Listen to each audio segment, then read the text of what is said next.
Good morning, boys and girls, moms and dads. This is Tom Strassel with my bride here, Bonnie Strassel. And we are showing you just a little bit of what your frontier forefathers used and went through to get here to settle this land for you. So with that, I'm going to turn it over to Bonnie and let her show you a little bit of a map of where they came from, where they were at.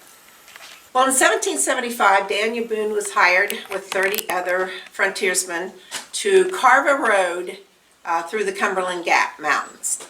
And this road was called the Wilderness Road, and it went from Virginia, Roanoke, Virginia, across Virginia, down into Tennessee, and up here into Kentucky to Lexington. Now, the Wilderness Road was 200 miles long, and a lot of our Owen County forefathers came from the North and South Carolina and Virginia and traveled the Wilderness Road. That 200-mile trip, which doesn't seem very long to us today, took probably a month, depending on the time of year they left. Families would join together because of the dangers. And if they left during the spring or the summer of the year, they had the danger of Indian attacks because it was also an Indian path, and the Indians knew that the settlers were coming in to settle, and there were a lot of attacks along those roads. Tell them why they came. Well, they were our forefathers from the Carolinas and Virginia. They were actually coming here because all the land in the coastal lands was already taken up, and that wasn't good for them because they didn't have any money and they couldn't get land, and the way you made your living usually was agricultural on a farm like we have here in Owen County. So they had to come to this new land of the West, Kentucky, because this was the West at that time, and try to claim some land. And so one of the ways they would claim land is called a tomahawk claim. In other words, if you came into an area and you found some land you liked, you would mark trees all around that property with a tomahawk. You'd chip a piece of the bark and mark it with a tomahawk. This is a Kentucky belt axe, and this might have been used to mark your trees. Another thing you had to do is plant a crop of corn and put up a temporary shelter. If you did that, then you could claim the land as your own. And that's how many poor people here in Kentucky first came in and claimed their land, was from tomahawk claims. And another thing they did with this little Kentucky belt axe, of course, around camp, it was in a sheath, so they had it handy for protection, but also they would girdle the trees. In other words, these trees around here were huge and just almost like the sequoias out west. So they would go around the base of the tree and cut the bark away in a section, and that would basically kill the tree, keep it from growing leaves. So they would plant their crops right around the trees because it was going to take them quite a while to get those trees down and out of the way. And some of the things they brought up with them, of course, the first journey over the Wilderness Road was mainly by horseback and walking, because it was not really, it was more of a path. It was not like a wagon road. But people would put their possessions in bags, throw them across the horse's back. Most of the children would be walking, and along with that, there were four main things that the Kentuckians would have when they came into this forest. One is a pot. Hold it up. Yeah, I'll hold this up. Usually they let the women carry this because they needed to get stronger, right? But this thing must weigh about 50 pounds. It's very heavy. It's heavy cast iron. But the advantage of cast iron, of course, is it cooks very well and very evenly. Okay, and what else? So then they would also bring their Bible. Children that were just learning to read were taught at home And most of the time, they read the Bible, because many people had the Bible. And A they lot were, of them were not illiterate, by the way. right, and also they had a lot of faith. They had a lot of faith in God that He would guide them. So they brought their Bible with them. And Some other accoutrements they might have were one of these. This is a flatting axe. In other words, it's only got an edge on one side, and after you cut vertical clefts in the side of the log, you would swing this, and it would knock off those high spots, and it would start to square the log out. So that was a very important piece too. in building their cabins especially. Yeah, because a flat log cabin is much tighter and warmer than just one from round logs. Well, you see anything else here that looks good, huh? Well, what else would they have brought? What else would they have brought? How about some of these? Now, these are not bear traps, by the way, even though the women sometimes think they're bear traps. These are just little leg hold traps. And they were used these to trap animals, although this was something that somebody with a little bit of cash would have, because all these things were expensive. Frontiersmen might just do a deadfall or snares to catch their game, or their small game anyway. Of course, one of the most important things that families had and would bring with them was the rifle. Now, why do you think people would need a rifle? Let me think. Let's think about this. Why would they need a rifle? Maybe they had to hunt for their food. That's one of the things. That's right. They might trade. It might be a trading item. But most of the time, families had maybe one rifle, and they needed that rifle for protection. Women, children, men, they all knew how to use the rifle. And Tom will show you the rifle here a little Well, bit. this is Bonnie's rifle. It's a .45 caliber, so it could be used to bark squirrels, which meant you just kind of shot them under the branch there, And you so can you didn't tear them up. Right. But you could also use a .45 caliber for deer hunting. It's very effective for deer and for bear, although a larger caliber would have even been better. Now this particular gun, of course, by that time period, was a flintlock. It had a piece of flint in here, hit the frizz in here, and it would then spark and set the main charge off. Bring it to full cock, and you can see it spark there. So that's how the ignition system worked. The flintlocks were the way guns operated for about 250 years. So it was a very successful invention. Another gun they had would have been, like we have today, a shotgun. Although they were called a Fowler or a smoothbore. This particular gun is a copy of one from 1710. It's a Dutch club butt. You can see it's got this big clubby butt. And these are popular in the early periods. Even though it looks kind of clunky, it's very comfortable to put up and to shoot. And it operates by the same system. Only thing is, this gun as a rifle has grooves to make the bullet accurate, and this is a smoothbore like a shotgun. Usually shot a bunch of pellets. BBs are shot in this one. But they had both, and they were needed on the frontier as they're needed today. Anything else you see? Do you want to show them the different caliber balls? Do you have I don't have any different ones, but I got some of the shot. I can show them some of the shot. Okay, what we have here, I'm going to put this, ask Bonnie to put this on. We'll show you, we can show them the procedure of loading the gun, which sometimes seems like a long process. However, if you did this all the time, you were very quick. Yeah, you could load about, a good frontiersman could load about 3 shots a minute. So they were very good at it. And the rifle, of course, which were used by the frontiersmen and our brave troops, it was one of the big reasons that the Revolutionary War was won. What I'm going to hold out here, I might walk up towards the camera here, is some of the shot or the round balls here. They're just cast out of lead, and they could do this around their fireplace. A lot of times in a battle, the women were employed at making the shot. They were always good at it. They had a mold, and they Yeah. would pour they would heat the metal, and they would pour the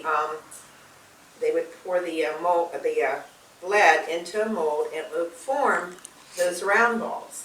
Right. Now, one other thing they had on their shooting bag, which she would be wearing if she was shooting, is, of course, a powder measure. You never dump your powder in your gun from the horn. You always measure that. You get a preset measure that we would dump into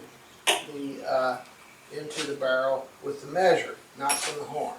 I'm going to put this on just so I can mimic the loading cycle, or how a gun was loaded. You tell them about the powder. Let me get your rifle here first, excuse me.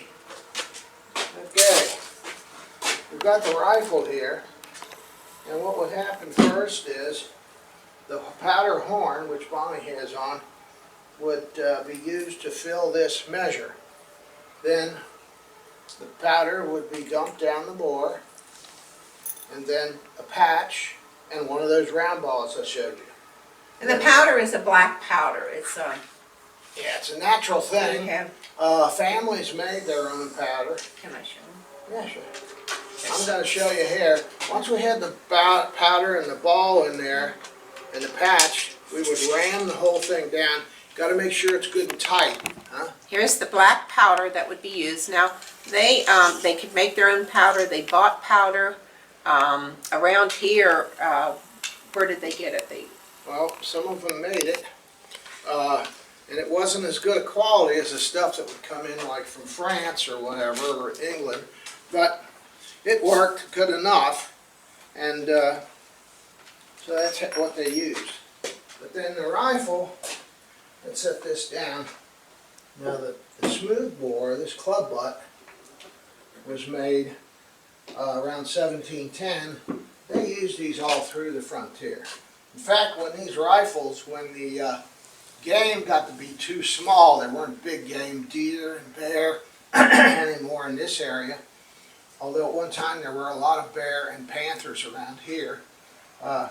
They would take the gun, the rifle, and they'd bore it out. They'd clean it out bigger and make a shotgun out of it. Because they were just shooting small game like we might do today, squirrels and so forth, things like that.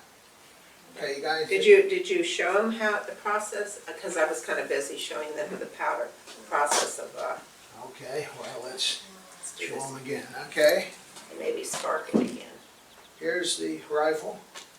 Before you did anything else, you would take your measure full of powder, dump it in the barrel, put a patch and a ball on there, A patch is a square piece of cotton cloth. and then take the ramrod, ram the whole thing home, and make sure it's tight down there. You can't have any gap between the ball and the powder. That could be very dangerous. And that's why they put the patch down there, to make that a tight. Seal. Okay, now I'm going to cock this again. I'm going to move it up closer to the camera. You can see here's the pan, which is the spark plug or the ignition system, and the piece of flint, which you could find in the creek, and you still can. So if you can't get primer caps, you can always get flint. Close the frizzen or the battery, bring it to full cock, and see the spark. It would set off the priming charge, which would set off the gun and make a fire. Show me this piece of flint. Okay. My helper here wants me to show you a Piece of flint. This is what's in the gun, and what causes the spark is metal against this sharp rock. We have them piece of flint. Now around here you charred. have Sure. the brown flint, the chert, and it works. It's not quite as hard as this, but it does work. Okay, what else do we have to show them here? Well, they always carried the knife. Oh yeah, the hunters around here, and they came in early, like Boone, Simon Kenton, and Squire Boone, a very strong preacher and Christian man, his brother, They came in, they carried a knife like this. This is a big knife, as you can see. It was called a long knife a lot of times. Sometimes what they would do is break off a sword that had been broken in battle, and they'd work that into a blade for a knife. Now, that's why the Indians called the frontiersmen the colonizers, plus they would call them the long knives, because they always carried this big long knife. What else you got for us? Anything else we need to show them? Well, maybe Oh, the okay. important part of, One important thing, and this was very important, was, of course, a fire. because we didn't have matches like you all do. So how would we start our fire? Interesting.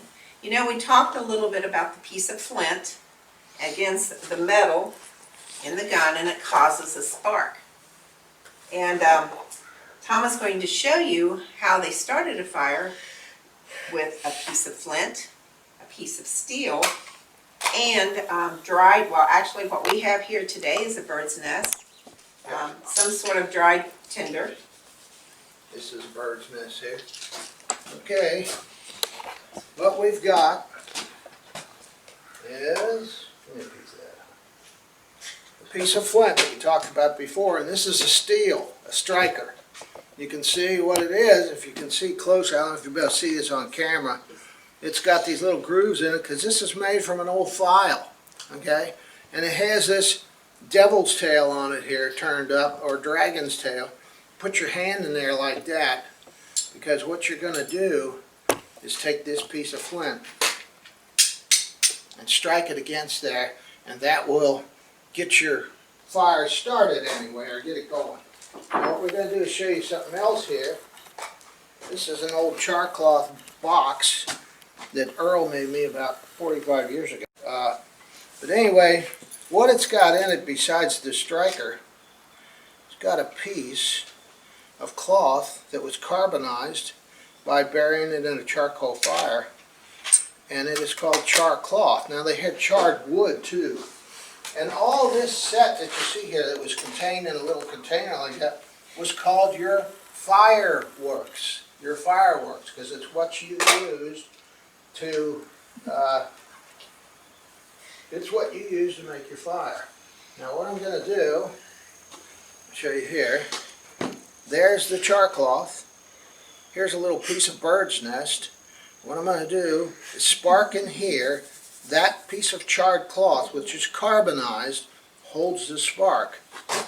So, what we'll do here,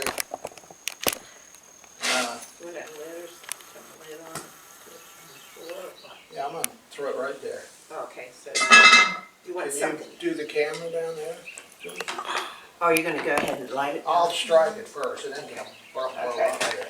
Okay, I got a piece of flint. I got the steel, the striker, the char cloth, and the bird's nest. Now we're going to strike this baby.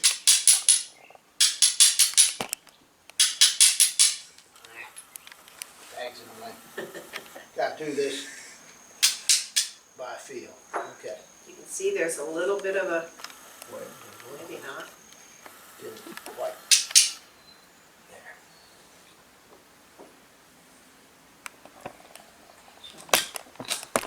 I'll bring this up. See it glowing red? Okay, now we're going to try to wrap this all up inside here and get it fired up. We're just going to Put throw it it down. down. Yeah, go down, go down.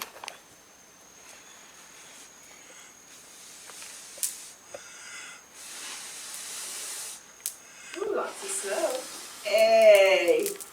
There's your fire. Put kindling and other Put some wood kindling around and it. stick up like a teepee shape. Put that in there and you got a fire. And God help the woman that didn't keep her fire going in that hearth, because your fire was the center of the cabin and life. You had light, you had ways to cook your food, and so it was very, very important. Yeah. These Okay. are just a few of the accoutrements we have. Okay. They hunted a lot around here, so this is the type of hunting horn they would have. And they would use this, of course, to train their dogs, to call their dogs in. And I'll try this. I haven't tried this for a while, so.